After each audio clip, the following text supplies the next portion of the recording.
every qualified American seeking to participate in our democracy. Under the supervision of the Associate Attorney General, the Civil Rights Division is also taking proactive measures to help states understand federal law and best practices. We are in the process of developing guidance to help ensure that post-election audits comply with federal law, and we are working in guidance with respect to early voting and voting by mail. And because the upcoming redistricting cycle may be the first since 1960 to proceed without the key preclearance provision of the Voting Rights Act, we will publish new guidance to make clear the voting protections that apply to all jurisdictions as they redraw their electoral maps. These include maps used for congressional districts, state legislatures, county commissions, city councils, and more. Pursuant to President Biden's executive order, we are also working to ensure access to voter registration for eligible individuals in federal custody and will assist other federal agencies in expanding voter registration opportunities as permitted by law. Finally, as I noted 2 weeks ago, we are seeing a dramatic increase in menacing and violent threats ranging from the highest administrators to volunteer poll workers. To address this effort to undermine our electoral process, today the Deputy Attorney General will issue a directive to all federal prosecutors and the FBI, which will highlight the prevalence of these threats and instruct them to prioritize investigating these threats. Today we will also launch a task force including personnel from the Criminal Division, the Civil Rights Division, the National Security Division, and the FBI to focus on these threats. We will promptly prosecute any violations of federal law. We are using every method at our disposal in our enforcement efforts, but that is not enough. We urge Congress to act to provide the Department with important authorities it needs to protect the voting rights of every American. 8 years ago today, the Supreme Court issued the decision in Shelby County versus Holder. Prior to that decision, the Justice Department had an invaluable tool it could use to protect voters from discrimination, Section 5 of the Voting Rights Act. Under that section, any change with respect to voting in a covered jurisdiction could not be enforced unless the jurisdiction first proved to the Justice Department or to the United States District Court for the District of Columbia that the proposed change did not deny or abridge the right to vote on account of race, color, or membership in a language minority group. Using that tool, the Department prevented over 175 proposed election laws across Georgia from being implemented because they failed the statutory test. If Georgia had still been covered by Section 5, it is likely that SB 202 would never have taken effect. We urge Congress to restore this invaluable tool. I will now turn the podium over to Kristen Clark, who will tell you more about our filing in United States versus Georgia.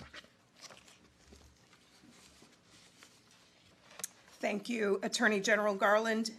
2 weeks ago, you made clear that the Department will spare no effort to protect voting rights in this country. As you and I have discussed on many occasions, the Civil Rights Division stands on the front lines of this work. While it is the honor of a lifetime to lead the division charged with upholding the nation's civil rights laws, it is also a great responsibility. Today, that responsibility requires that I announce the division has found it necessary to file suit against the state of Georgia. The Civil Rights Division did not arrive at this decision lightly. It's our job to follow the facts and the law. And in this case, our careful assessment of the facts and the law demonstrates that Georgia's recent voting rights law violates Section 2 of the Voting Rights Act. I want to thank the voting section for their tremendous efforts on this complaint and everything that they do. And I want to express my appreciation to the acting U.S. Attorney and staff of the Northern District of Georgia for their partnership and support. Our complaint today alleges that several provisions of SB 202 were passed with a discriminatory purpose in violation of the Voting Rights Act. The Georgia legislature passed SB 202 through a rushed process that departed from normal practice and procedure. The version of the bill that passed the state Senate on March 8th was 3 pages long. Days later, the bill ballooned into over 90 pages in the House. The House held less than 2 hours of floor debate on the newly inflated SB 202 before Governor Kemp signed it into law the same day. These legislative actions occurred at a time when the Black population in Georgia continues to steadily increase, and after a historic election that saw record voter turnout across the state, particularly for absentee voting, which Black voters are now more likely to use than white voters. Our complaint challenges several provisions of SB 202 on the grounds that they were adopted with the intent to deny or abridge Black citizens equal access to the political process. The provisions we are challenging reduce access to absentee voting at each step of the process, pushing more Black voters to in-person voting, where they will be more likely than white voters to confront long lines. SB 202 then imposes additional obstacles to casting an in-person ballot. Like all of the provisions in SB 202, the changes to absentee voting were not made in a vacuum. These changes come immediately after successful absentee voting in the 2020 election cycle, especially among Black voters. SB 202 seeks to halt and reverse this progress. First, the law prohibits election officials from distributing unsolicited applications for absentee ballots as they did during 2020. The law irrationally shortens both the period during which voters can request absentee ballots and the period during which election officials can mail them out to voters. In the 2020 election cycle, a voter in Georgia could request an absentee ballot up to 180 days before an election, and up until the Friday before Election Day. Under SB 202, the state moved the deadline for requesting an absentee ballot by a week, a critical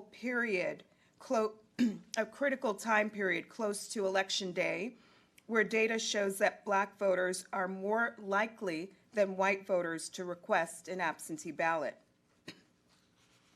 SB 202 imposes substantial fines on third-party organizations, churches, and advocacy groups that send follow-up absentee ballot applications and requires new and unnecessarily stringent identification requirements to obtain an absentee ballot. We are also challenging a provision of SB 202 that places restrictions on drop boxes and would limit access and ease of voter participation. In the 2020 elections and the 2021 runoff election, the Georgia State Election Board allowed voters to drop off absentee ballots in drop boxes. This method of voting was widely deployed in the metro Atlanta area, where the largest Black voting age population in Georgia resides. During the 2020 election cycle, the 4 most populous counties in the metro Atlanta area provided over 100 drop box locations for voters. Under the bill, that number is expected to drop to roughly 20. The drafters of SB 202 did not stop their efforts at making absentee voting more difficult. Historically, minority voters in Georgia have been disproportionately more likely to wait in long lines to vote in person on Election Day. Given those long and protracted wait times, civic groups, including churches, have at times provided food and water to voters in line to make their wait more comfortable. SB 202 bans the distribution of food and drinks to voters in line. As we allege in our complaint, this needless ban was passed with unlawful discriminatory intent. Finally, our complaint challenges a provision of SB 202 that reduces the likelihood that out-of-precinct provisional ballots will be counted.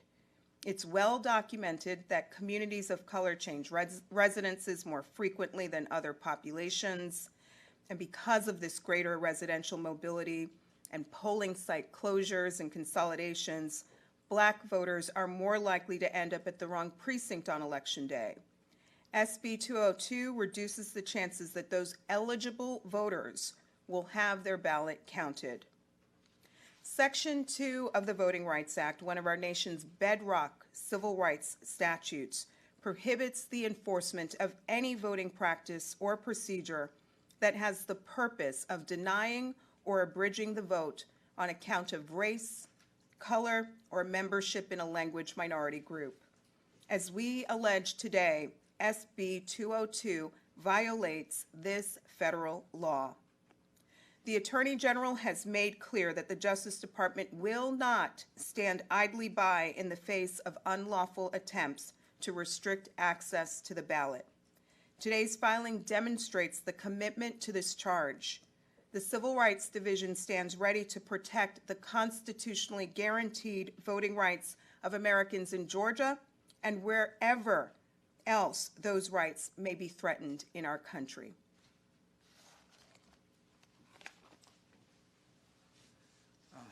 Thank you, Kristen Clark. We have time for a few questions. Evan, you want to start us off? Attorney General, you referred to the number of states, legislatures that have passed new voting laws in the last couple of months. Can you say whether those, some of those laws that have passed in mostly Republican states, are those under review by the department with a view to perhaps challenging them in the same way you're doing this? And then secondly, I think the Deputy Attorney General issued a memo to the field on the issue of threats.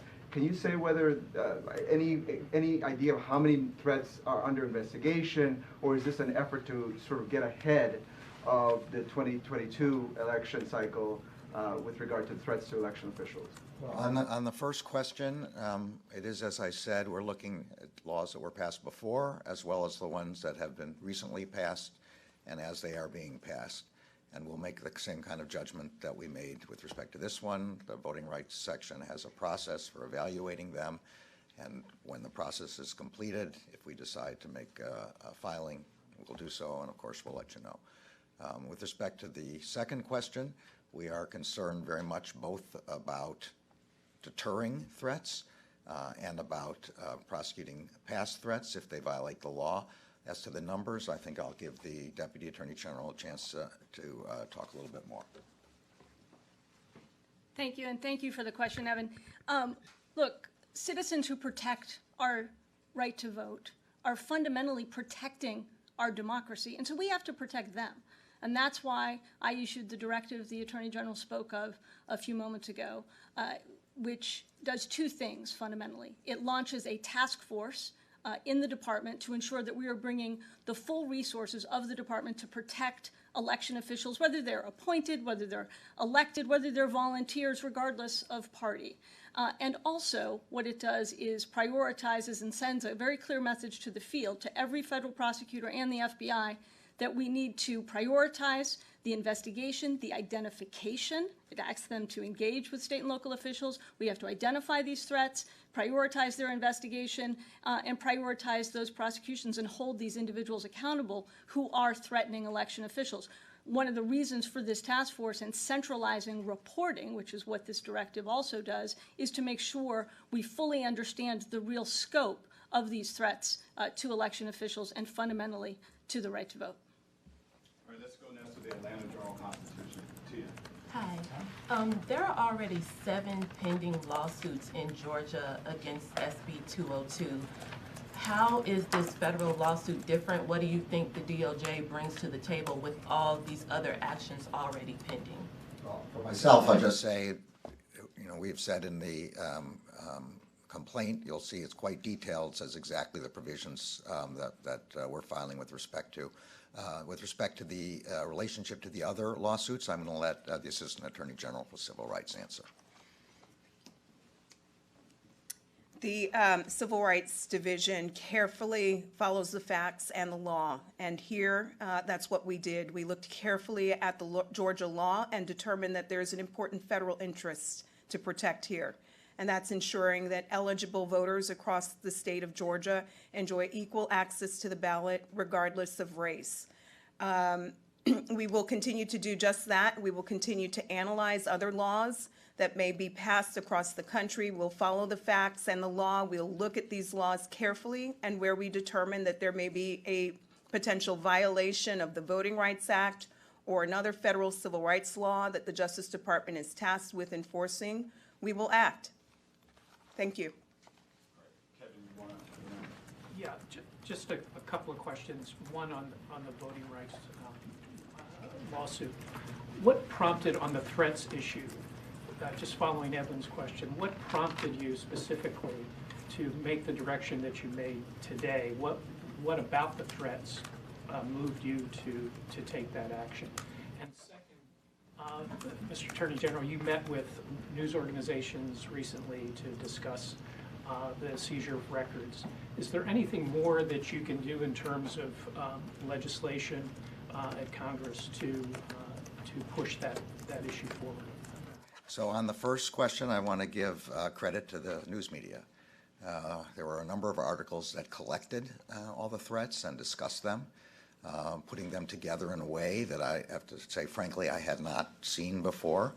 And when I saw that significant number collected in that way, I realized quite clearly how important this was. Now, we had been going after these threats as they occurred, sporadically and individually, but given the collection and the number, it became apparent we need to have a more focused and prioritized result, and that's why the Deputy Attorney General developed the task forces that we announced today, and that's why I asked her to issue the memorandum to the field, which she did today.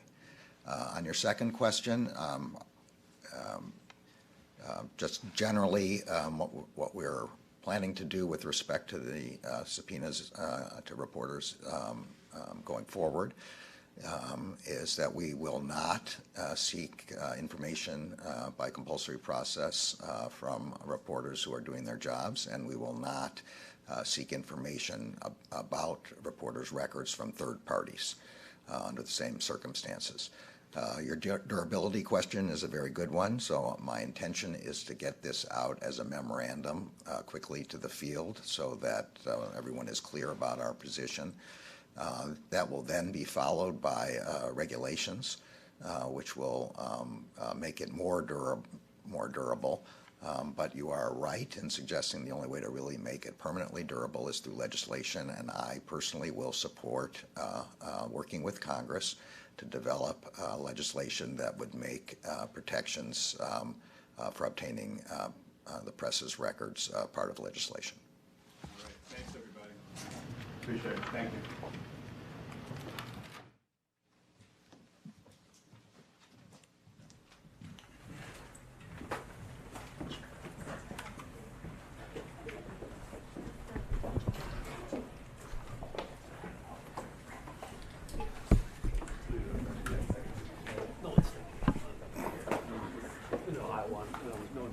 Hopefully by now. Oh, by now. Yeah, hopefully.